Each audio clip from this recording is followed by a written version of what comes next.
Sampling: simple, convenience, systematic, cluster, and stratified.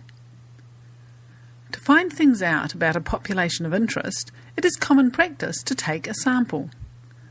A sample is a selection of objects or observations taken from the population of interest. For example, a population might be all apples in an orchard at a given time. We wish to know how big the apples are. We can't measure all of them, so we take a sample of some of them and measure them. The method chosen for taking the sample depends on the nature of the population and the resources available in terms of time and money. The ideal is for each object in the population to be equally likely to be chosen as part of the sample. This is called an unbiased sample. It is also desirable for the sample to be representative of the population. If the population of apples were 2/3 red and 1/3 green, the sample should be similarly split. Note that no matter what we do, there will always be sampling error or variation due to sampling, as we are looking at a part of the population, not the whole population. The video on variation covers these concepts more thoroughly. This video presents 5 methods of sampling: simple random sampling, convenient sampling, systematic sampling, cluster sampling, and stratified sampling. For each method, we will outline the process and the advantages and disadvantages.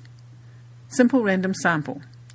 Simple random sampling is theoretically the ideal method of sampling. You list each member of the population and use random numbers to decide which objects are in the sample.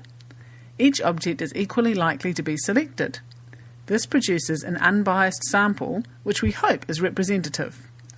However, it can be difficult and expensive to take a simple random sample when dealing with people.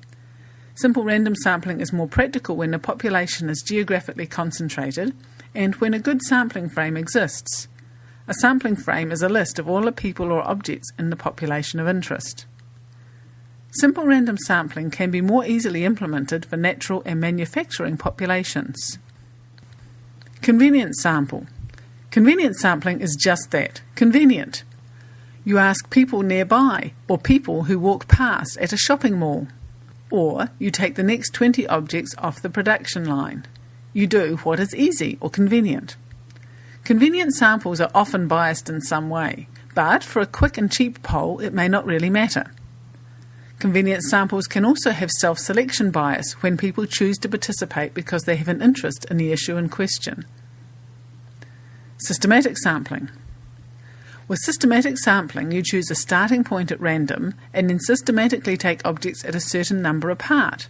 For example, if there are 1,000 in the population and you want a sample of 50, you would take every 20th object. Systematic samples are easier to administer than simple random samples and are usually a good approximation of a random sample. However, if there is a pattern in the population, certain types of objects could be chosen more or less often than others. Cluster sampling. In cluster sampling, the population is divided into clusters which are then chosen at random.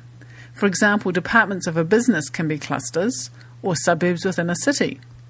Within each cluster, all of the objects are included in the sample. Cluster sampling can be more convenient and practical than simple random sampling. However, if the clusters are different from each other with regard to the elements we are measuring, it can lead to bias or non-representativeness. Stratified sampling.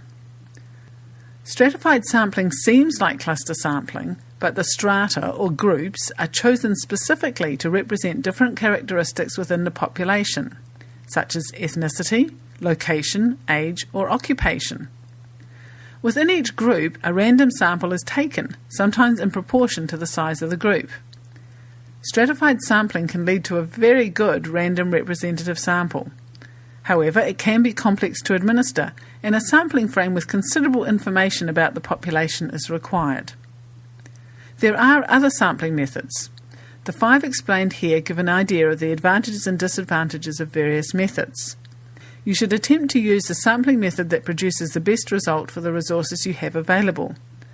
If your sample has known bias, this should be taken into account in analysis and reporting.